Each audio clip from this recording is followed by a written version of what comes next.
As you can hear, it's gone a bit quiet.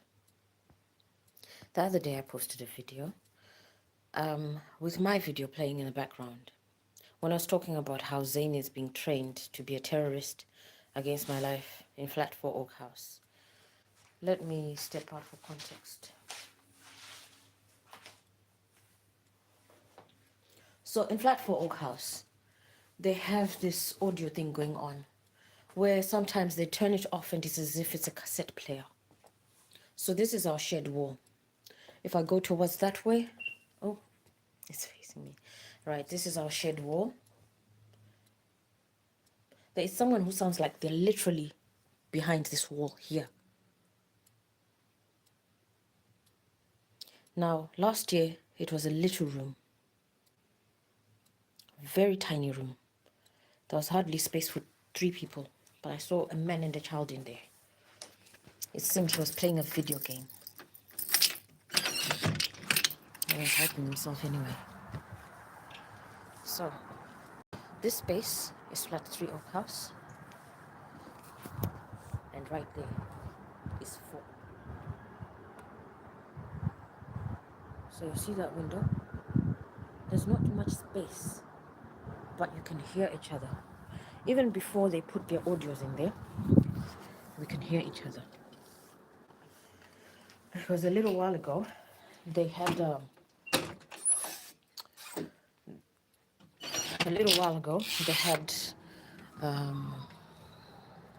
a studio, and they packed out a van. I don't know if you heard the siren. There you go. There you go. That's what it sounded like, isn't it? Now, these audios are everywhere. God forbid people challenge me on what they're hearing, what everybody can hear, and then ask me, if I do ask, what that was, and say I'm being paranoid. I'm recording things that we can all hear, right? So right now, it sounds as if the audios from Flat 4 have been turned off. Now, let me just discard my old things here.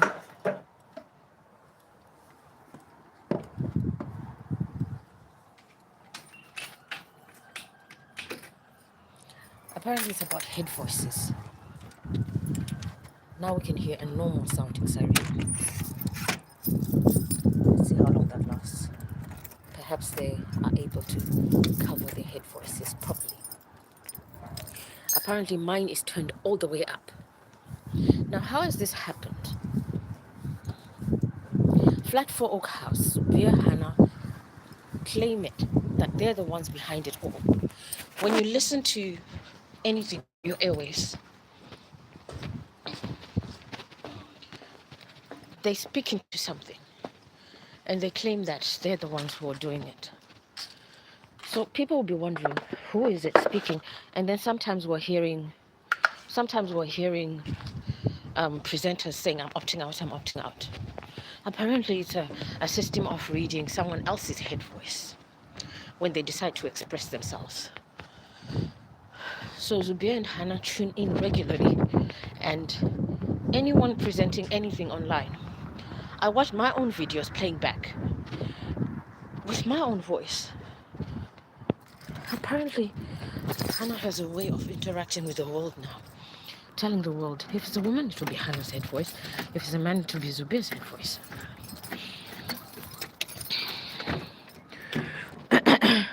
Now, some presenters perhaps become a bit more aware and start to have their own input.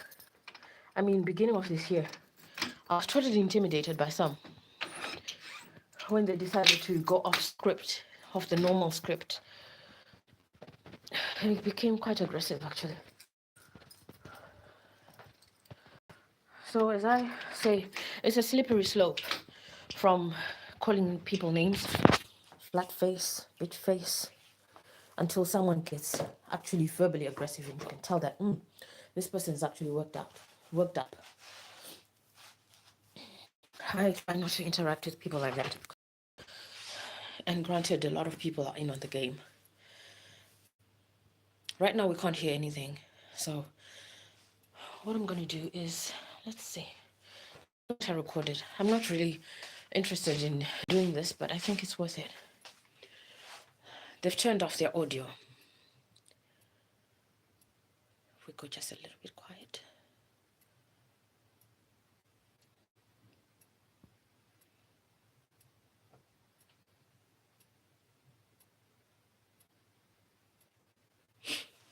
I'm going to leave you parked right here. Just for a bit. And we're going to see what happens. Thank you for tuning in. I'm still around. We're going to leave it here and see how long it takes for them to put their audio back.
So I'm going to, it's been like 3 minutes, maybe less. I am going to actually turn on replay this video to see if you guys caught any of what was playing, because through my ears I could hear audios that have possibly been positioned in a different part of the atmosphere, but it sounds like it's outside now. And I could hear two key players. Those were my family, my siblings. One of them audibly said, Rumbi. That's my little sister. She speaks to me like I'm a child. And my brother said something, I'm not sure what he was saying. It was like he was warning the other ones that she won't flash the video, or they'll be reading someone else's thoughts. Hey. So, and through the wall, there is someone whispering something that is not very audible. They normally say things in quite a disgusting way, perverted way. These people have been burgling me for a while. They have some sort of way that they planted their recording devices. They used to project things through my mind. So like when you walk around, since last year, they started doing this thing. When you walk around with a paper bag or your clothes, if your arms and your thighs rub, then we can hear what you're thinking if you start to express it, or if you're muffling it under your breath or something. I don't know, but we're forced to hear each other's thoughts now.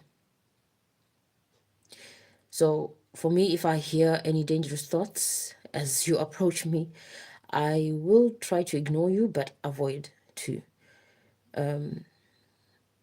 Because you can totally then smile in my face, but you're quite dangerous.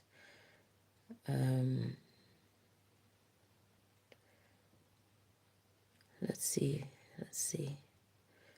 Nothing's coming up still.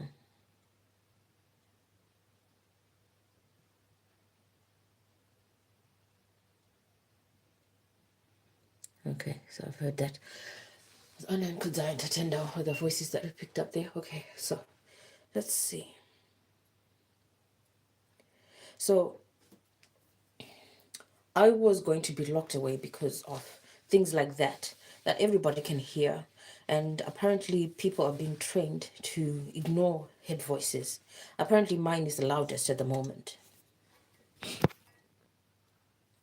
This is coming from the simple stories. It's coming from a history of attacking me to keep me in isolation. Instead of letting me get into a relationship and a marriage, there's people who have strategized since 2013 and have finally united. And in 2025, perhaps they thought they were ending me, but they're not. They united to make sure that I would not get back with my husband at the time. Excuse me. So in July, my ex-husband did the most terrible thing. He attempted to beat me. I thought he was going to beat me to death. So I begged for my life before he could touch me. And he dragged me out of his flat, telling me he wasn't who he was. And I had to leave. He pretended to call the police. And then later on, I found someone else who was just, passing by, and I begged them because my phone battery had died. My car was having problems, so I was stranded, and he took a walk. So fortunately, someone else led me to their house to charge my phone. Unfortunately, I had to stay there for a long time because it was a Sunday. It was the 20th of July. Yeah, it was the 20th of July, and there weren't recovery vehicles until early hours of the morning. So fortunately, the man allowed me to stay there. But my ex-husband totally came over to bully us and demands that the man kicks me out. She doesn't belong here. She doesn't belong here. Get out. Get out. I waited for an apology for a long time. The apology never came. So my family got to him together with the other people who are used to, I don't know, how can I say, interact within the community.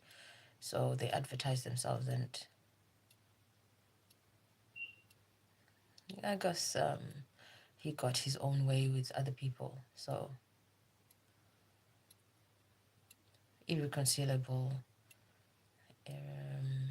situation. Still waiting for the audio while I do this background chit chat. So the historical thing is in 2013, the short story of it. 2013, I had a mentee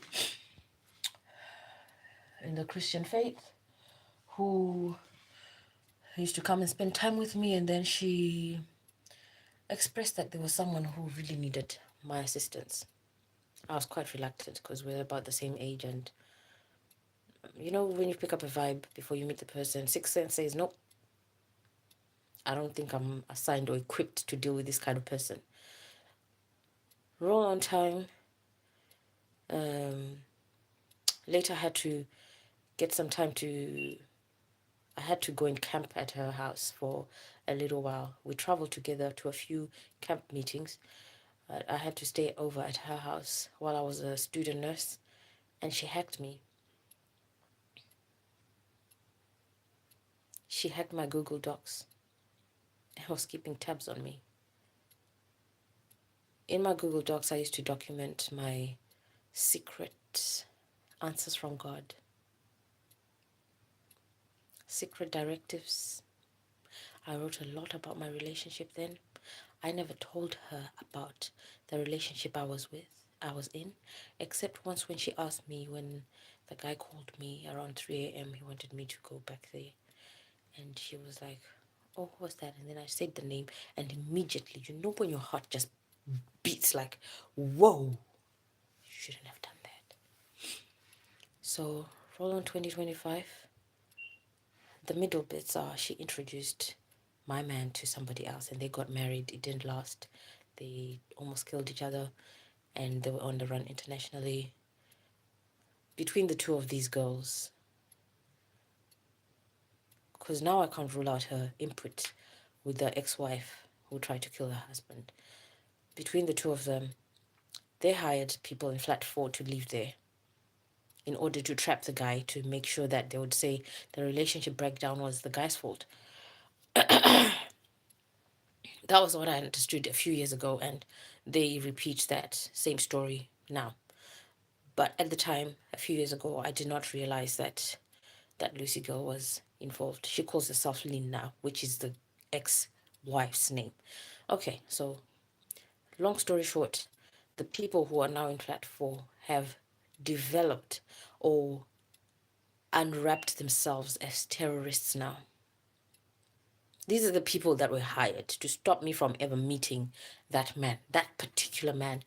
But they have continued to harass my life and now have employed this audio system. Now, it's not just the audio system.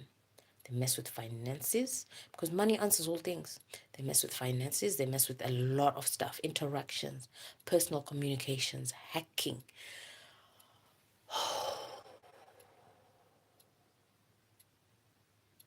As tired as I am talking about it, it has to be said.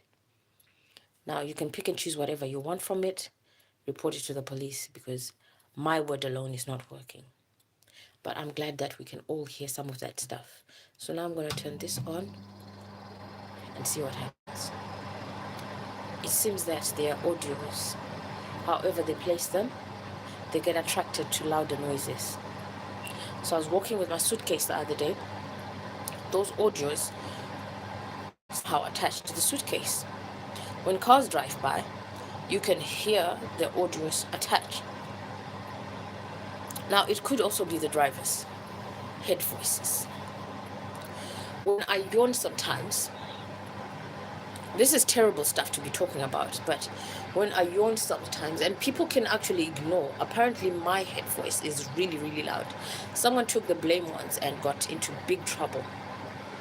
But since I came back to my flat, Zubia has been owning a lot of the damage they've done in my life, in my flat, and towards my social life, professional life, financial life.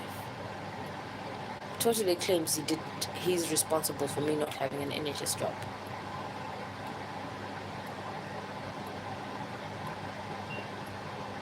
And he just shouted, someone just shouted, maybe Zayn. That didn't sound like Zubia. He said, right now, opt out.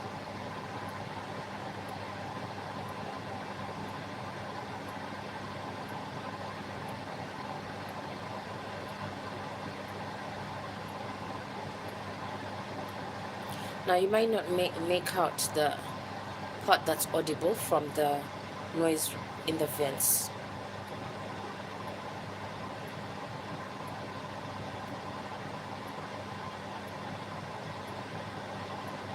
I've heard it already, it's been repeated. But if you can hear it, you can just type it in there.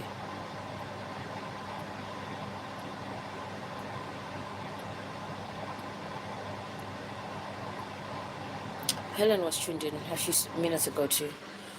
Let's try and see if we have any more noise down this side. On that side, it was now one is shouting over, no, bitch face, as if it's like they're trying to make a rhythm out of it.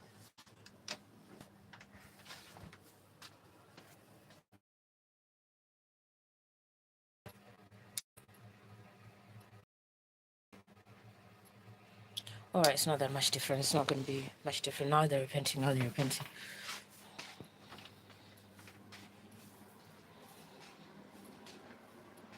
Repentance is turning all the way around and stopping to do something, turning over a new leaf. So I guess their audience, because they have moments in Flash 4 where they actually like turn off the audio totally, and it's as if whatever appliance they have put on,